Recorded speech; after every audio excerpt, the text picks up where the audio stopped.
bonjour à tous et bienvenue. L'événement du dimanche dans un contexte tout à fait particulier. Nous sommes aujourd'hui avec Jean-François Copé, ancien ministre, ancien président de l'UMP, ancien parlementaire, actuel maire de Meaux, responsable politique. Jean-François Copé, très heureux de vous avoir dans cette journée si particulière. Il y a l'hommage à Dominique Bernard, il y aura aussi celui à Samuel Paty. Il y a 1 an, notre professeur de français assassiné. Il y a 4 ans, notre professeur d'histoire-géographie assassiné. Les deux victimes du terrorisme islamiste. Les deux ont été victimes du terrorisme islamiste. Nos professeurs sont-ils protégés ? Nous sommes dans ce moment d'hommage. Il y a les minutes de silence, il y a l'émotion et il y a les questions qui perdurent. Sommes-nous, Jean-François Copé, en capacité de dire à nos concitoyens qu'il n'y aura plus jamais ça ? Non. On n'est pas en capacité de leur dire. Et cette matinée d'hommage qui est à la fois évidemment très émouvante et qui nous renvoie tous à notre humaine condition, comme disait Blaise Pascal, nous invite les uns et les autres à mettre les pieds dans le plat d'une certaine manière, à dire que je crois que pour les millions de Français qui ont vécu cette matinée, car d'une manière ou d'une autre, tous autant que nous sommes, nous avons forcément à un moment ou à un autre pensé avec émotion à ces deux tragédies, celle de la mort de M. Bernard, celle de la mort de M. Paty, assassinés dans des conditions absolument effroyables. Tous autant que nous sommes, nous devons avoir pas simplement ce débat, mais cette prise de décision qui s'impose. Qu'est-ce qu'on fait et comment on fait pour que on puisse réduire, je dis bien réduire, drastiquement ces menaces. On a fait un énorme travail sur les attentats terroristes menés par des cellules, des groupuscules. On voit bien que des résultats remarquables ont été accomplis grâce à nos services.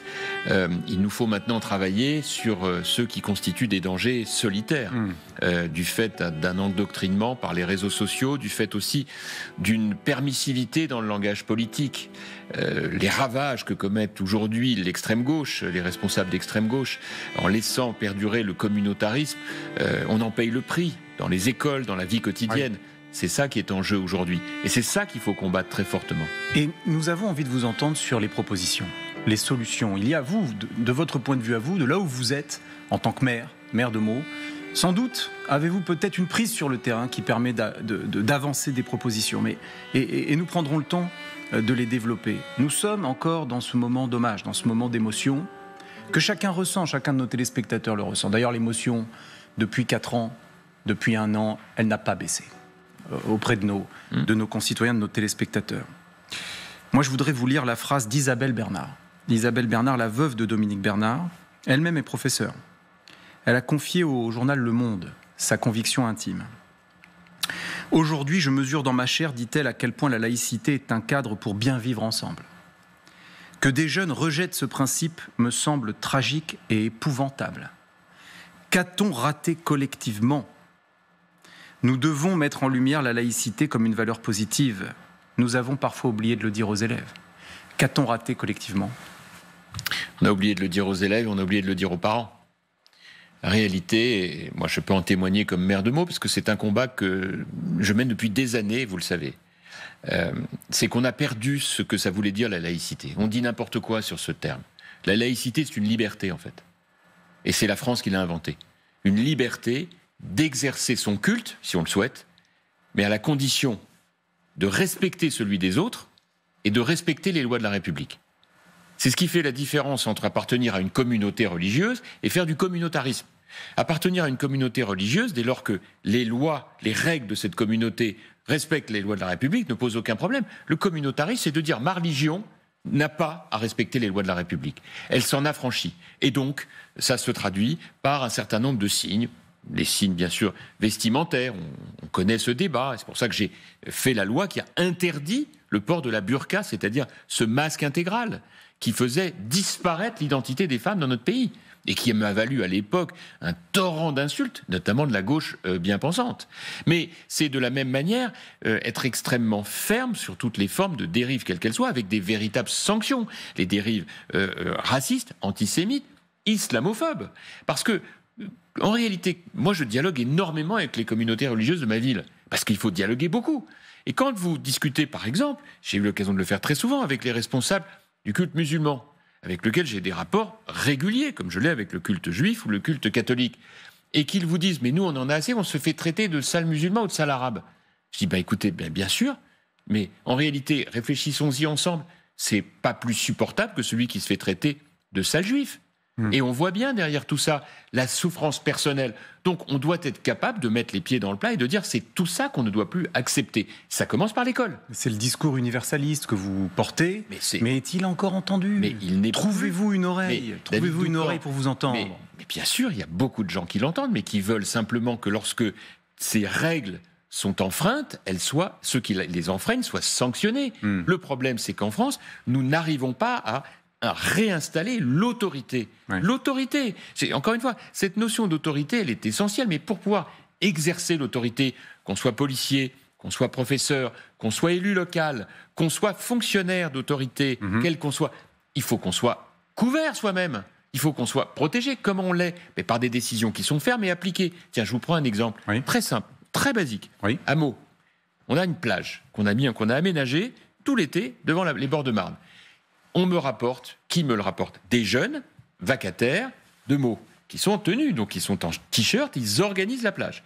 C'est des jobs d'été, mais on les a formés pour ça avec des encadrants. Et ils me rapportent une fois, deux fois, trois fois que des gens font n'importe quoi, sont violents, adultes ou jeunes, et se comportent très mal. Et personne ne faisait rien, je donne l'instruction avec la police municipale qu'à la première incartade, ces personnes sont sorties de la plage de Meaux.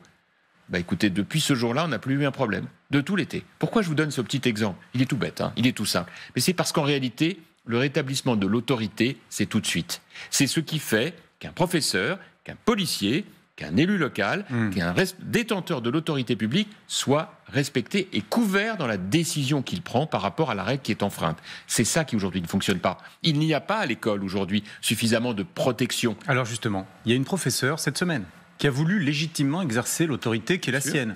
Elle a demandé à une élève voilée de retirer son voile et de décliner son identité. L'élève l'a frappée. Et la ministre de l'Éducation, Anne Genté, devant la représentation nationale, dont vous faisiez partie, a dit « Lorsqu'on frappe une élève, on frappe la République ». Déclaration très forte. Frappe un professeur. Lorsqu'on frappe un professeur, bien sûr, pardonnez-moi. Absolument. Lorsqu'on frappe un professeur, on frappe la République. Nous avons le sentiment d'avoir entendu ces déclarations mille fois. Mais 1000 fois, d'ailleurs, vous pouvez remplacer. Professeur, policier, juif. Combien de fois on l'a entendu pour les attentats antisémites qui sont aujourd'hui une préoccupation majeure? La réalité, c'est que c'est des phrases qui ne sont que rarement suivies des faits. Pourquoi? Parce qu'on va sanctionner. La justice va faire son travail sur cette affaire absolument inacceptable. Mais la réalité, c'est qu'en termes de prévention, on ne va pas plus loin. Il doit y avoir, au sein de chaque établissement, des dispositifs de contrôle, de surveillance beaucoup plus accrus. Ouais. Ça doit être immédiat. Il doit y avoir des règles qui seront rappelées de manière extraordinairement ferme. Le problème, c'est que beaucoup des chefs d'établissement se sentent très seuls, en réalité, parce qu'il n'y a pas la politique de ressources humaines qui va bien à l'éducation nationale pour renforcer les protections des chefs d'établissement. Soyons précis. Que faudrait-il faire selon vous? Mais par exemple, il faut que dans toutes les écoles, ces règles soient rappelées en début d'année, qu'elles donnent lieu à une réunion systématique avec les parents, que tout le monde soit prévenu et que dès le début de l'année, il y ait un travail collectif qui soit fait pour que le chef d'établissement ne soit pas seul pour appliquer la règle et que naturellement, quand il l'applique, eh bien, il y a autour de lui ou d'elle, si c'est une dame, le dispositif de protection qui lui permet d'exercer les choses sans être en première ligne toute seule et que la personne, l'élève qui enfreint la loi délibérément, arrête de l'enfreindre. Alors des choses ont été faites, ont été entreprises. Bien sûr. D'ailleurs, la ministre, ce matin, dans la tribune, je crois, une interview dans la tribune, donne quelques chiffres intéressants, puisque elle dit que les atteintes à la laïcité sont moins nombreuses aujourd'hui qu'elles ne l'étaient hier. En réalité, on peut considérer que c'est la conséquence de l'interdiction de l'abaya et du camis. Bien sûr. Assez logiquement, bon. Et à juste titre, c'était une décision qu'il fallait prendre, mais encore une fois, il faut la sortir du dialogue qui va bien. Le grand problème aujourd'hui, c'est que nous devons être capables de relayer ce message absolument sur tous les territoires. Oui. Ça n'est pas fait partout. Pourquoi ? Quel est celui ou celle qui doit avoir ce rôle ? C'est l'élu local, c'est le maire. Le maire doit être en première ligne.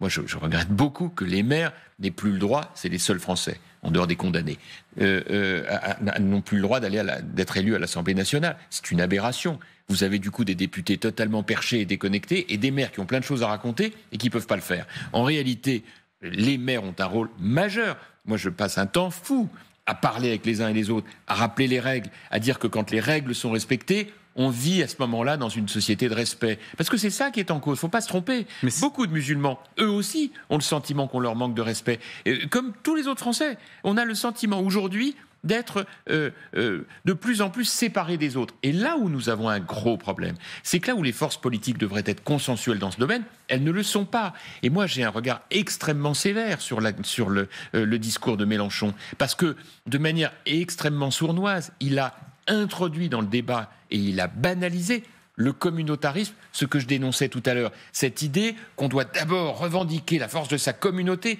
et l'imposer par la force du quotidien aux autres, et notamment la communauté religieuse. C'est ça qui est très très grave. Le Mélenchon d'autrefois, qui était un notable sénateur en cravate, chic sur lui, et qui défendait la laïcité, s'est mué depuis qu'il a repris les préceptes du trotskisme en quelqu'un qui, avec ses amis, sont en réalité dans une approche extrêmement déstabilisatrice et violente. L'instrumentalisation, par exemple, du conflit palestinien, israélo-palestinien, de ce qui se passe à Gaza, l'instrumentalisation pendant la campagne des législatives a été un pur scandale. Soyons précis, parce que vous portez des accusations. Vous dites, Jean-Luc Mélenchon prône le communautarisme. Qu'est-ce qui vous permet aujourd'hui de porter une telle accusation ? Mais il l'assume en permanence. C'est son discours. En réalité, tout son but est de déstabiliser une société qui est organisée autour de l'autorité, du respect des uns et des autres, et du respect de chacun, en essayant de jouer, pour des raisons électoralistes, telle communauté contre telle autre. Et, enfin, écoutez, il n'a rien inventé d'ailleurs. C'est l'application des préceptes trotskistes dont on sait qu'ils ont pour principal objectif de déstabiliser les institutions. Et c'est d'autant plus désolant que du coup, ça empêche des élus républicains comme nous de veiller à ce que chaque culte soit respecté, à ce que chaque communauté soit respectée. Et je dois dire que partout où nous le faisons, ça se passe parfaitement bien. Moi, j'ai veillé à ce qu'il y ait à Meaux des lieux de culte musulmans, car il n'y en avait pas avant que j'arrive, qu'il y ait un carré musulmans au cimetière comme il y en a pour les autres confessions, parce que ce sont ce qu'on appelle des accommodements raisonnables, comme de la même manière il y a à Meaux des menus de substitution dans les cantines. On ne va pas obliger les enfants, dont c'est parfois le seul repas équilibré de la journée, à manger du porc si c'est un précepte qu'ils veulent respecter. Donc c'est cette idée de faire une différence entre le respect et cette volonté permanente d'opposer dans la violence, avec des termes violents, les uns aux autres, en faisant croire qu'il y a une stigmatisation. Et c'est comme ça qu'arrive le racisme, l'antisémitisme, et que l'on vient chercher des boucs émissaires. Alors que le rôle de la République, c'est de combattre les boucs émissaires pour rassembler les gens. Vous parliez du rôle de l'élu local. Mais dans d'autres départements, certains de vos collègues ont pu aussi avoir la tentation du clientélisme. Bien sûr. Vis-à-vis mais bien sûr. d'un islam radical qui a pu prospérer. Bien sûr.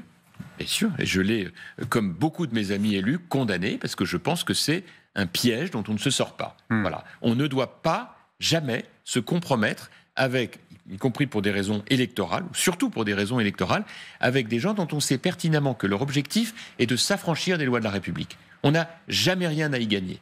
Et ça, c'est une règle d'or. Et je peux vous dire que pour l'avoir appliqué de manière très ferme et très claire dans la ville dont je suis le maire, comme le font beaucoup de mes collègues d'ailleurs, eh bien, nous avons un dialogue qui est apaisé, et encore tout n'est pas parfait, loin s'en faut, mais on arrive à préserver, à protéger la communauté qu'est notre ville. Et ça, c'est quelque chose d'absolument essentiel. Mais ça nécessite de la fermeté. Et ce que les gens veulent, c'est pour ça qu'il y a 10,5 millions de Français qui ont voté pour le Rassemblement national. Ils veulent de l'ordre dans la rue, de l'ordre dans l'école, de l'ordre aux frontières, et par ailleurs de l'ordre dans les comptes. Enfin, j'imagine que on va en parler tout à l'heure. Tout à l'heure, nous parlerons du budget, nous parlerons aussi de la maîtrise de nos frontières, nous parlerons aussi de l'insécurité. Plusieurs faits nous ont saisis. ces derniers jours. Mais je voudrais qu'on continue encore un petit peu sur cette question de laïcité, parce que je voudrais, Jean-François Copé, vous montrer un sondage qui est intéressant, parce que le jour où la ministre nous montre, statistiques à l'appui, il n'y a pas de raison de les remettre en cause, que les faits de laïcité sont moins importants aujourd'hui qu'ils ne l'étaient hier à l'école. Eh bien, le même jour, dans ce sondage publié par nos confrères du JDD, 75% des personnes interrogées affirment qu'ils pensent que la laïcité est menacée à l'école. Nos concitoyens sont inquiets. Je pense que c'est les Français qui ont raison. Je ne veux pas être désobligeant à l'égard de la ministre, mais je pense que c'est les Français qui ont raison. Parce qu'il faut ajouter un élément qui n'est pas recensable dans les statistiques, c'est l'autocensure. Aujourd'hui, il y a, et tout le monde le sait, des enseignants qui, par peur, n'osent plus évoquer certaines questions, et notamment l'histoire de la Shoah. Pourquoi ? Parce qu'à force de se trouver face à un public de jeunes qui, faute de mixité sociale, sont tous des mêmes origines ou qui appartiennent à la même communauté religieuse, eh bien, il y a une autocensure qui se fait. Mais le fait d'appartenir à une communauté religieuse, vous parlez de musulmane, ne signifie pas automatiquement qu'on remette en cause l'enseignement de la Shoah. Mais bien sûr que non. Mais ça, c'est ce qu'on se dit aimablement dans ce studio de LCI, qui est un endroit normalement protégé. La réalité, c'est que dans l'école, parce que justement, on n'est pas en situation de protéger nos enseignants, et c'est tout l'enjeu, eh bien, beaucoup d'entre eux s'autocensurent. Qu'est-ce qui est arrivé ? Nos professeurs ont peur. Qu'est-ce qui est arrivé à Samuel Bernard et à Daniel Paty ? Dominique Bernard. Dominique Bernard, Samuel Paty. Je le lapsus. Je vous en prie. Samuel Paty et à Dominique Bernard. Bien sûr. Qu'est-ce qui leur est arrivé ? Il leur est arrivé d'avoir payé de leur vie le fait d'enseigner leur matière. Et dans leur matière, il y a quoi ? Il y a des valeurs universelles, il y a les programmes qui font la grande histoire de France. Or, qu'est-ce qui est aujourd'hui en cause ? On le voit bien, c'est la peur d'un certain nombre d'enseignants face à des menaces du quotidien qui n'apparaissent dans aucune statistique et qui sont une réalité extraordinairement violente.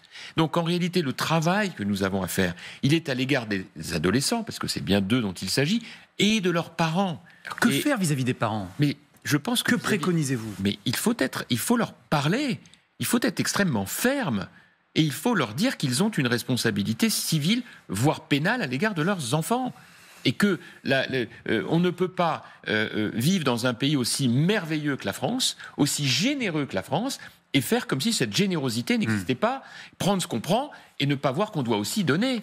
C'est ce message qui est absent, cette permanence de la culpabilisation dans le message politique qui est insupportable. En vérité, il ne faut pas oublier de rappeler que la France est un pays où, quand on vient y habiter, c'est pas par hasard. C'est un pays où on est soigné gratuitement, c'est un pays où on a le logement très aidé, où on est aidé dans son emploi. C'est le seul pays au monde. Personne ne le valorise. Vous avez évoqué l'antisémitisme. Nous sommes au lendemain de la grande fête de Kippour. Pour nos concitoyens de confession juive, c'est l'un des moments les plus importants, bien sûr, dans leur pratique de leur religion. Depuis le 7 octobre 2023, le CRIF relève 1000% d'actes antisémites en plus. Bien sûr, mais c'est ce que j'évoquais. Qu'est-ce que cela vous inspire ? Mais ce que cela m'inspire, c'est tout simplement qu'il y a depuis le 7 octobre, et tout le monde l'a bien compris, dans le discours politique, on y revient, une instrumentalisation effroyable du conflit israélo-palestinien, de ce qui se passe aujourd'hui à Gaza et au sud Liban, de la manière dont Israël a fait le choix, à travers son gouvernement, d'organiser la réplique à cet attentat effroyable. Il y a une instrumentalisation qui vise directement la communauté juive en Europe, pas simplement en France. Le nom du président de la République copieusement sifflé lors de l'hommage aux victimes du 7 octobre organisé par le CRIF. C'est inédit. C'est inédit, mais enfin, c'est pas tout à fait inédit, parce qu'il y a eu également, François Mitterrand a été également sifflé lorsque, en 1992, a été révélé son lien avec René Bousquet, qui avait été l'organisateur de la rafle du Veldiv. Donc c'est pas inédit, et c'est pas inintéressant de le rappeler non plus. En ce qui concerne Emmanuel Macron, il est sifflé parce qu'il a tenu quelques jours avant des propos qui sont absolument incompréhensibles et qui surtout vont au-delà, c'est-à-dire qu'on ne comprend plus sa ligne diplomatique. Mais peut-être laissons ça de côté. Le véritable point qui nous préoccupe là, c'est que la montée de l'antisémitisme commande une réaction très forte. Et pour le coup, la réaction, elle est très forte. Ce qui nous inquiète, c'est la banalisation de l'antisémitisme, comme la communauté juive l'a connu tout au long de son histoire, alors qu'on pensait avoir réussi à sinon éradiquer le problème, en tout cas le réduire profondément. Or, cette montée de l'antisémitisme, elle est liée au fait qu'il y a une banalisation des propos antisémites et antisionistes à l'occasion de ce qui se passe au Proche-Orient. C'est ça qui est très grave. Vous faites un lien direct entre le discours politique tenu par des responsables et dans nos rues, finalement, des actes qui se libèrent. À partir du moment où vous avez une formation politique, en l'occurrence la France Insoumise, à laquelle, par compromission électoraliste, s'est associé le Parti Socialiste, c'est-à-dire le parti de la laïcité quand même, banalisant et permettant d'une certaine manière ces appels à la banalisation de l'antisémitisme, eh bien, toutes les conditions sont réunies pour faciliter, hélas, cette montée de l'antisémitisme. Et c'est ça qu'on doit dénoncer. Et c'est ça qu'il faut condamner. Et c'est pour cela que moi, je ne supporte pas cette permissivité à l'égard de l'extrême gauche, comme si l'extrême gauche était mieux que l'extrême droite.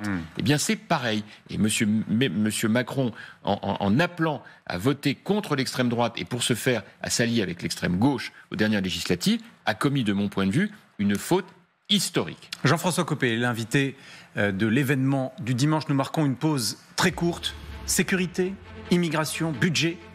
Voilà les thèmes que nous aborderons dans un instant très court.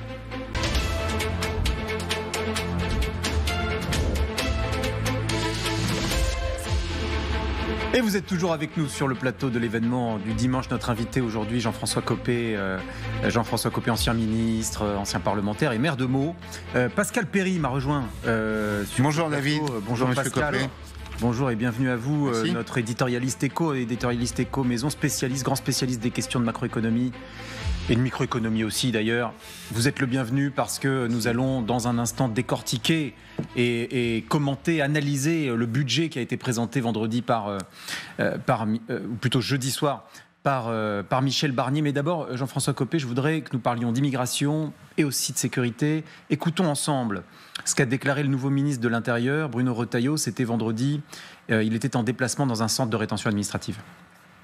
Le drame, la tragédie de la jeune Philippine nous a montré qu'il faut qu'on bouge les règles, y compris par la loi. Il faut bouger les règles, y compris par la loi. Alors, il propose par exemple, Bruno Retailleau, d'augmenter la durée maximale de rétention dans ces fameux centres. C'est 90 jours aujourd'hui. Il voudrait la porter à 210 jours. C'est ce qu'on fait pour ceux qui sont soupçonnés de terrorisme. Alors, est-ce que c'est une bonne idée ? Non, il a totalement raison. Ouais. C'est ce qui nous manque aujourd'hui. On a incontestablement dans ces domaines des progrès législatifs à faire. Et je pense qu'il faut arrêter de bavasser, de se demander si c'est bien, pas bien. En réalité, les gens l'attendent et ils l'attendent parce qu'ils veulent de l'ordre. Donc ça concerne les fameuses OQTF, ceux qui sont tenus de quitter le territoire, mais il faut prévoir aussi des interdictions de revenir, parce que sinon ça ne sert à rien. La deuxième chose, c'est que c'est un gros travail, parce qu'il faut obtenir les laissez-passer consulaires des pays d'origine. Donc ça, c'est un travail diplomatique qu'il faut faire. Donc il y a plusieurs ministères qui sont en jeu. Mais si on va plus loin, il ne faut pas non plus se tromper. Le sujet numéro 1 des Français, c'est pas tant l'immigration que l'insécurité. Il se trouve que le lien, malheureusement, il n'est pas difficile à faire, parce qu'on voit bien ce qu'il en est, mais ça ne suffit pas. Le sujet numéro 1, de mon point de vue, c'est celui qui a trait au rétablissement de l'ordre dans la rue. Et pour ça, il y a une priorité, c'est la lutte contre la drogue. Alors on y vient, voilà. On y vient dans 15 secondes. Pas d'autres sujets. On y vient dans 15 secondes. D'abord, je vous donne cette nouvelle information. La porte-parole du gouvernement, Maud Bréjon, à l'instant même, chez nos confrères de BFM TV, vient d'annoncer qu'une nouvelle loi immigration serait nécessaire en 2025. Vous êtes d'accord avec ça ? Il faut une nouvelle loi. Ne serait-ce que pour reprendre toutes les dispositions qui ont été annulées pour des questions de procédure par le Conseil constitutionnel et qui, pour certaines d'entre elles, sont nécessaires à être plus efficaces. Elles sont appliquées dans de nombreux pays européens, d'ailleurs. Mais, encore une fois, le sujet dont on doit maintenant que l'on doit prendre en main, c'est la drogue. Et par rapport à la question de la drogue, en réalité, c'est pas un seul ministère, celui de l'Intérieur, qui doit être mobilisé, c'est tous. Santé, éducation nationale, justice, intérieur, finances, les douanes en particulier, le contrôle des ports maritimes, qui est un lieu absolument majeur, les affaires étrangères, la défense. Ces ministères-là, de mon point de vue, devraient être tous les mois autour du Premier ministre pour être une priorité absolue avec des mesures opérationnelles avant qu'il ne soit trop tard, c'est-à-dire qu'avant que la pieuvre mafieuse ne soit tellement présente qu'on ne pourra plus l'enrayer. Faire la guerre au narcotrafic. Pareil, on l'a entendu 1000 fois. C'était le cheval de bataille de Gérald Darmanin pendant des années. Certes, mais vous voyez bien que Gérald Darmanin, il est ministre, il était ministre de l'Intérieur. Oui. Et comme je viens de vous le dire, ça ne peut pas être que l'affaire du ministre de l'Intérieur. Un effort. Ça doit être au même titre que l'on a déclaré la guerre à la mortalité routière, qu'on a mobilisé les moyens avec de nombreux ministères sur le cancer. Il faut que ce soit un sujet interministériel piloté par le Premier ministre. Beaucoup de réglementaires, il n'y a pas besoin de loi, donc on n'a même pas besoin de demander leur avis à M. Mélenchon ou je ne sais qui. Et c'est des sujets qui nécessitent une très très très grande fermeté. Et j'ajoute que c'est derrière tout ça, à nouveau, on l'évoquait tout à l'heure pour les atteintes à la laïcité, le sujet de nos adolescents.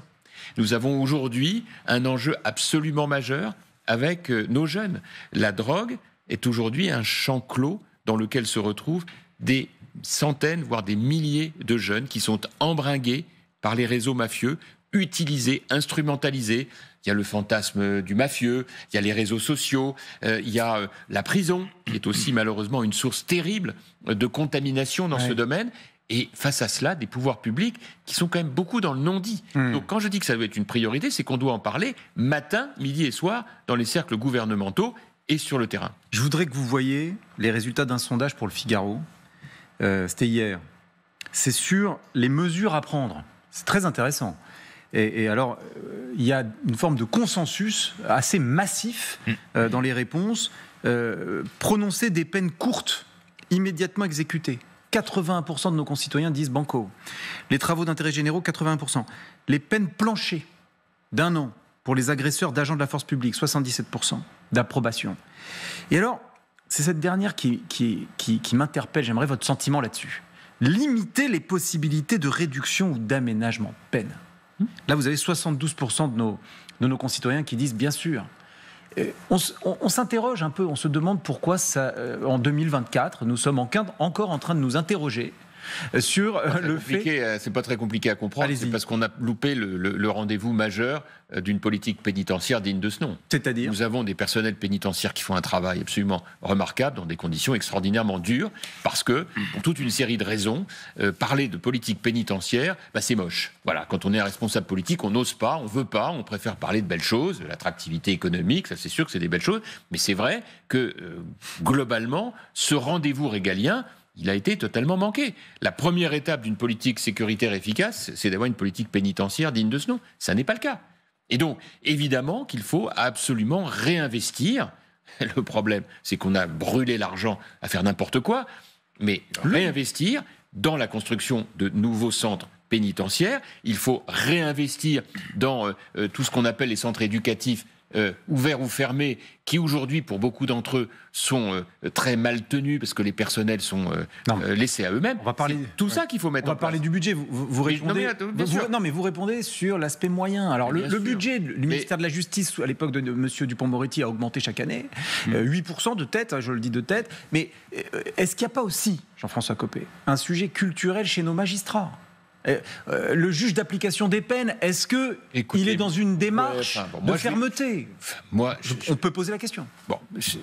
Moi, j'ai un problème avec ce sujet. Parce que moi, j'ai l'expérience du parquet de Meaux, la manière dont travaille le palais de justice à Meaux, qui a un ressort territorial qui est un des plus importants de France, avec des magistrats qui prononcent énormément de peines, qui travaillent sur des audiences de comparution immédiate, parfois jusqu'à minuit, qui envoient des gens en prison pour les actes qu'ils ont commis. Nous avons encore, il y a 3 mois, avec le concours de la police municipale nationale, du parquet, démantelé un réseau de drogue complet dans un quartier qui empoisonnait la vie de tous les habitants. Idée reçue. Donc, les magistrats laxistes, idée reçue. Évitons peut-être d'être trop manichéens dans ce domaine. Voilà, il y a des magistrats qui font remarquablement leur travail, sauf qu'ils travaillent dans des conditions qui ne sont pas bonnes. L'administration pénitentiaire non plus, parce que quand vous avez surpopulation carcérale, qu'est-ce qu'on dit ? Il faut qu'on limite les gens qui sont dans les prisons, puisqu'on ne peut pas faire notre travail correctement. Donc, vous voyez, c'est tout ça qui est en cause. Et pourquoi est-ce que je fais le lien avec le sujet des moyens ? Mais parce que les moyens, on les a pas mis au bon endroit. Voilà. Parce qu'en réalité, on a brûlé de l'argent dans des dépenses sociales que les Français n'apprécient même pas, qui sont des puits sans fond. Et pendant ce temps-là, on n'a pas fait de l'investissement. C'est ce qui fait d'ailleurs les différences avec les collectivités locales. Quand je vois qu'on pointe du doigt les collectivités locales, heureusement un peu moins là, depuis ce nouveau gouvernement, mais qu'est-ce qu'on n'a pas pris en tant qu'élus ? On était censé être les pires dépenseurs de tout. La vérité, c'est que les collectivités locales, elles investissent dans leur domaine. L'État n'investit plus, ou pas suffisamment. Alors justement, parlons du budget qui a été présenté jeudi soir. Pascal Perry. 75% de l'investissement public. Mais bien sûr. C'est considérable. Alors, je m'adresse à Jean-François Copé, ministre délégué du budget de 2004 à 2007. C'est la seule période d'embellie dans l'histoire budgétaire française depuis 50 ans, hein, à peu de choses près. Je vois tout le monde tomber sur le dos du Premier ministre, mais y compris dans sa propre majorité. Je dirais même que le danger vient de l'intérieur. Il y a quand même quelque chose de singulier, parce qu'on demande à Michel Barnier de réparer 50 ans d'incurie budgétaire. C'est impossible. Mission impossible, Jean-François Copé. Surtout en 15 jours. Parce que, quand même, moi qui connais vraiment bien la manière dont on fait un budget, c'est une des grandes causes immédiates, indépendamment des causes structurelles, c'est que cette année a été complètement laissée à l'abandon. Rappelez-vous, un Premier ministre nommé en janvier, qui met un mois avant d'avoir un gouvernement, donc on est en février, ensuite on est dans la campagne européenne, on dit au ministre du budget, surtout vous ne faites rien, vous n'annoncez rien, il ne faut pas qu'il y ait de fuite. Arrivent les européennes, elles sont terminées, et là, idée de génie du président de la République, on dissout. Donc plus de gouvernement du tout. Et donc pendant 3 mois, on n'avait personne pour faire le budget. Et on demande à Michel Barnier, qui arrive début septembre, en 15 jours, alors qu'il fallait qu'il fasse son gouvernement, de faire un budget. Et on dit, quelle horreur ce budget. Il y a un moment, il faut quand même qu'on atterrisse un peu. Et surtout dans sa majorité. C'est-à-dire que vous avez des gens qui ont des idées aujourd'hui. Pas que dans sa majorité, parce qu'en réalité, moi, ça me fait tristement sourire de voir tout le monde dire c'est inacceptable, on a des lignes rouges partout. Alors, de Le Pen à Mélenchon, en passant, effectivement, vous avez raison, par ceux qui constituent la majorité, tout le monde a d'autres idées. Bon, moi, je vais vous dire une chose. Je ne vois qu'une seule vertu à la période que nous vivons. Une seule. C'est avec les Français, là, pour le coup, on met les pieds dans le plat. Voilà. Les Français, eux, qui sont beaucoup plus conscients de tout ça, ont compris que la situation budgétaire était dramatique. Et pourquoi elle était dramatique ? Parce que nous sommes drogués à la dépense publique. Et qu'il va falloir se désintoxiquer. On n'a même pas le choix. On n'a même pas le choix. Et je note dans les sondages que les Français sont en train d'en avoir vraiment conscience. Donc il ne faut pas louper le coche. Incise rapide sur la période que vous avez évoquée, 2024. Comment sommes-nous passés de 4,4% de déficit anticipé à 6,1%? C'est un peu un mystère. Est-ce qu'il faut, selon vous, une commission d'enquête parlementaire là-dessus? Enfin, écoutez, je ne sais pas, il y a déjà c'est très documenté. Vous savez, la Cour des comptes, elle fait un très bon travail. Elle nous explique exactement comment on est arrivé là, et puis elle nous donne même toutes les recettes en matière d'économie budgétaire. Pierre Moscovici laissait entendre qu'il ne serait pas inutile qu'on pointe les responsabilités. Enfin, si vous voulez. Enfin, moi, la responsabilité première, c'est des fautes professionnelles de débutants, comme celle que je viens de décrire tout à l'heure, avec une instabilité gouvernementale, une absence de discours politique et une incapacité pour l'administration de préparer le budget. Pascal. Alors, dans les causes profondes, il y a ce que vous décrivez. C'est vrai qu'on distribue beaucoup d'argent, parfois on arrose le sable en France. Puis il y a aussi un facteur que dénonce l'OCDE, qui s'appelle la complexité française. La complexité, c'est l'enchevêtrement des compétences, et la suradministration à certains endroits, la décentralisation pas tout à fait achevée. 80 milliards d'euros par an. Je ne vais pas vous demander pourquoi il faut détricoter la complexité, mais plutôt comment. On commence par quoi ? Vous qui avez l'expérience du ministre et du maire. Exactement. Enfin, moi, on commence par quoi ? J'ai des idées assez précises sur ce qu'on peut mettre en place. Premier principe, on ne peut pas le faire en un an. Ça doit se faire dans la durée. D'accord. Deuxièmement, il y a des compartiments entiers sur lesquels il faut agir. Le premier d'entre eux, c'est celui de la fraude sociale. Il y a aujourd'hui, et personne n'en parle, ou on dit juste ça, rien d'autre. 15 milliards. Des milliards à récupérer sur les escroqueries à carte vitale, aux allocations familiales avec les tricheries sur les résidences. Enfin, vous avez là-dessus un travail absolument gigantesque à faire. Mais gigantesque. Les fichiers de l'assurance maladie. Ça s'appelle un investissement professionnel qui se fait dans les entreprises et que l'État ne fait pas. Deuxième exemple. Je suis désolé, il va falloir quand même regarder l'organisation de la fonction publique dans ce pays. Enfin, je veux dire, dans la fonction publique aujourd'hui, d'État, et parfois dans les collectivités locales, pas partout, mais on ne fait pas 35 heures, on fait moins. Il n'y a aucune raison. De la même manière que... et donc, c'est un élément important. On me dit, oui, mais est-ce qu'on faut les payer plus ? Je ne sais pas, mais si on doit même les payer un petit peu plus, ça ne peut pas être à 35 heures, ça peut être au-delà des 35 heures, mais c'est ce qui permet d'éviter de continuer à recruter. Car ce que personne n'a en tête, c'est que M. Macron, depuis qu'il est élu, a recruté 180 000 fonctionnaires supplémentaires, à force de cadeaux qui sont donnés en permanence. D'agents publics. Oui, c'est exact. Oui. Le troisième élément, je peux en parler pendant assez longtemps, mais troisième élément, il faut revoir le périmètre d'intervention de l'État. Vous pouvez m'expliquer ce que l'État a besoin d'être dans le capital d'un certain nombre d'entreprises privées à hauteur de 10%, 15%, 20%. Et l'argent, je vais répondre tout de suite. L'argent, parce que je pense que Gérald Darmanin, il n'a pas raison sur ce point. L'argent ne doit pas servir à empêcher les hausses d'impôts. Il doit aller dans le désendettement. Quand on vend les parts de capital de l'État, on les met dans le désendettement. Et il y a au bas mot 150 milliards à récupérer. Bon, je peux continuer sur le périmètre de l'État. Il faut décentraliser aux collectivités locales plutôt que les alourdir de normes supplémentaires. Il y a des choses que les collectivités locales peuvent faire moyennant plus de ressources fiscales. Et je mets les pieds dans le plat. La grande erreur du quinquennat dans ce domaine, ça a été la suppression de la taxe d'habitation.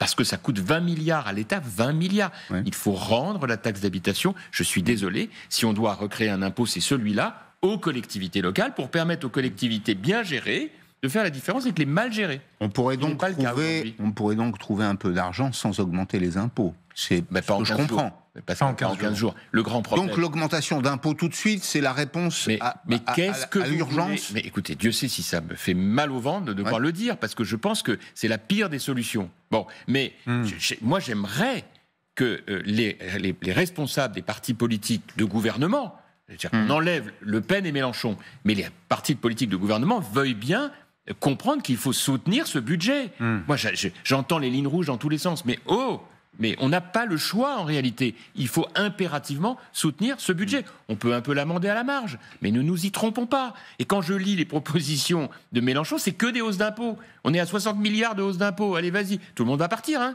Tous les gens qui ont les moyens vont quitter la France.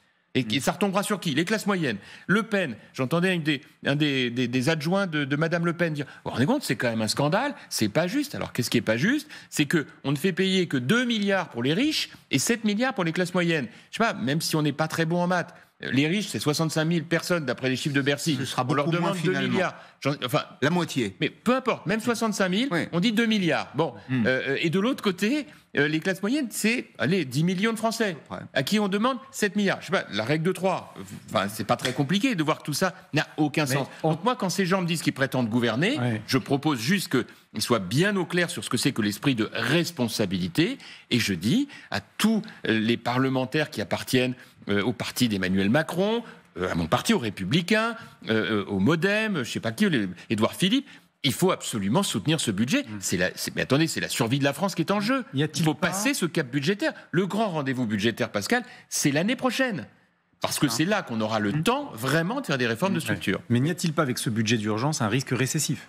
20 milliards d'euros d'impôts en plus. J'entendais Patrick Martin, président du MEDEF, dire ça va détruire les baisses d'allègement de charges. Les baisses d'allègement de charges sur les petits salaires, ça va détruire des centaines de milliers d'emplois. Écoutez, il a pour partie raison, mais il va bien falloir que d'une manière ou d'une autre, on donne un message, on adresse un message au marché financier, parce que qu'est-ce qui est en jeu? C'est les taux d'intérêt.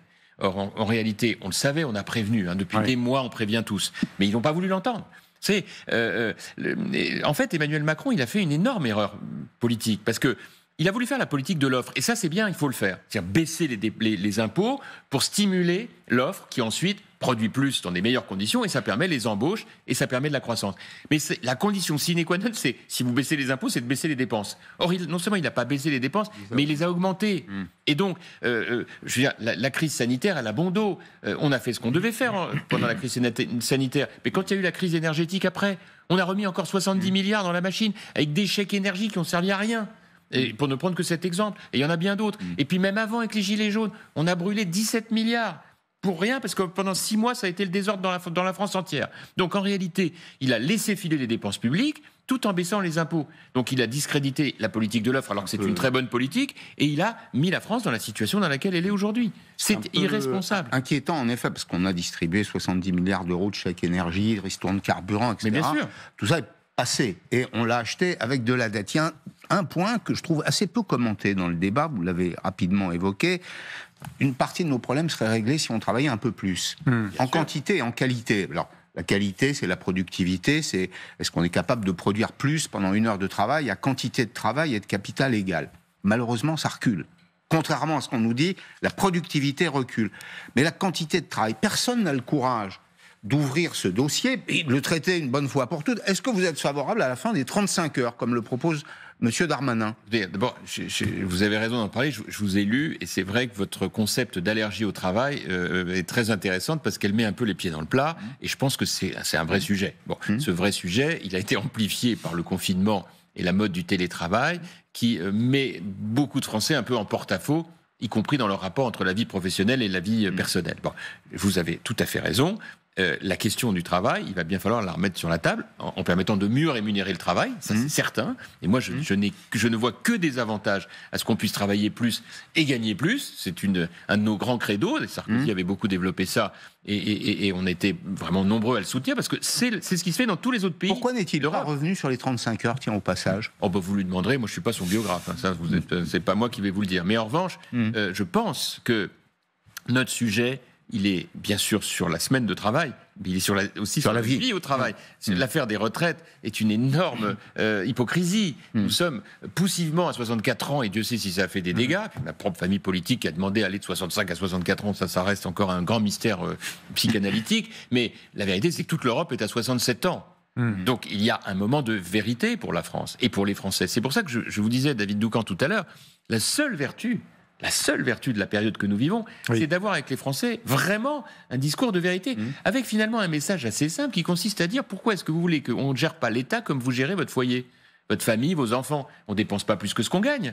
D'où ça vient qu'on dépenserait plus que ce qu'on gagne ? On peut emprunter, on peut s'endetter pour acheter un logement, pour acheter un véhicule quand on en a les moyens. Mais cet endettement, on le proportionne à son revenu pour être sûr qu'on peut rembourser. L'État est le seul qui dit « mais moi je m'en fiche complètement ». Et d'ailleurs, je me paye sur les autres. Genre les collectivités locales qui, elles, n'ont pas le droit de voter un budget en déficit, je le rappelle au passage. Bah voilà, bon. Et qui, ou bien je me paye sur les ménages ou les entreprises. Et la dette, je me paye sur... J'achète à crédit. Et voilà, c'est la raison pour laquelle mon message est de dire il n'y a rien d'irréversible. Nous l'avons démontré quand de 2004 à 2007, avec mon ami Thierry Breton, on a baissé 3 années d'exécution. Donc exécution, pas promesse, les dépenses publiques, les impôts, le déficit et la dette. Bon, c'est pour ça que quand François Fillon, après que j'ai quitté le gouvernement, devenu Premier ministre, dit « je suis à la tête d'un État », ce qui était un peu rapide, en faillite, ça m'a un peu vexé. Parce que je sais que la politique, ça permet de dire n'importe quoi, mais en 2007, l'État n'était pas en faillite. Non. En 2012, c'était autre chose. La France respectait, on est obligé de le dire, parce qu'il faut le préciser.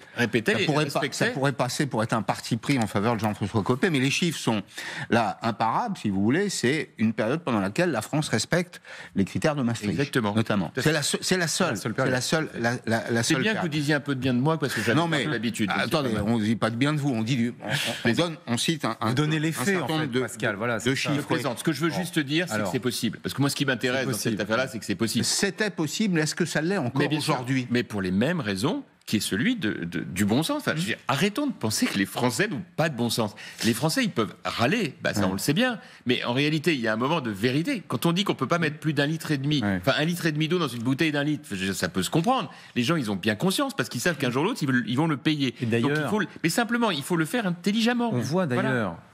la préoccupation de la dette faire son entrée dans les palmarès des sujets de préoccupation des Français, ce qui est nouveau, ce qui est une nouveauté. Je vous donne un exemple. Comment est-ce qu'on avait fait, nous, avec Thierry Breton, à l'époque, pour baisser la dépense publique ? On avait lancé des audits dans tous les ministères. Oui. On avait vendu massivement l'immobilier inutile de l'État. On avait dit au ministère... Si vous faites 100 € d'économie, vous en garderez la moitié pour vous moderniser. Bon, donc petit à petit, on a créé dans chaque administration l'envie de faire. Et ça change tout. C'est ça. Et ça, croyez-moi, il n'y a pas un Français qui avait envie de manifester contre. Vous avez le portable de Laurent Saint-Martin, Antoine Armand, Michel Barnier, donc j'imagine que vous pouvez parfois les joindre. Écoutez, moi, si vous avez des conseils... Bon. Non, mais j'ai pas de conseils à donner, mais il y a une chose qui est sûre, c'est que moi, je trouve qu'on a là, vous parlez de ce trio, des gens qui ont vraiment envie de se battre, d'y arriver, il faut les aider, et qui sont des professionnels. Ça nous fait du bien, si vous voyez ce que je veux dire, des professionnels. Alors je suis désolé, parce que nous on arrive en cravate, on n'est pas avec des... Il y avait Bruno Le Maire avant quand même, c'est pas non plus un amateur. Mais Bruno Le Maire, non seulement n'est pas un amateur, mais Bruno Le Maire, il va falloir un jour ou l'autre rappeler qu'il a perdu, qu'il a été désavoué dans tous les arbitrages, dans tous les warnings, comme on dit en anglais, qu'il a lancé sur l'état du budget. Il a systématiquement été désavoué par le président de la République. Vous avez dit tout à l'heure... Il a fait ce qu'il a pu par rapport à ça. Vous avez dit tout à l'heure, en 2 semaines, il faut du temps pour réellement... Voilà. Et le dire. Mais la situation politique qui est ressortie des élections législatives de 2024 est-elle de nature à durer ? La situation, le gouvernement actuel... Non, mais le gouvernement qui a fini par en ressortir, vous lui donnez quelle durée de vie ? Écoutez, je vais vous dire, c'est très simple. En fait, il y a des fois, on a le choix. Mais là, on n'a pas le choix, en réalité. C'est-à-dire que si jamais il arrive un malheur à ce gouvernement, c'est-à-dire si Mme Le Pen se prend à vouloir voter avec M. Mélenchon, ou l'inverse, d'abord pour Mme Le Pen, ce sera un discrédit éternel vis-à-vis des Français, ils seront à l'origine du chaos. Voilà. Parce qu'on n'aura pas de deuxième chance. Il y a malheureusement interdiction de dissoudre à nouveau pendant 1 an, donc jusqu'au 9 juin prochain.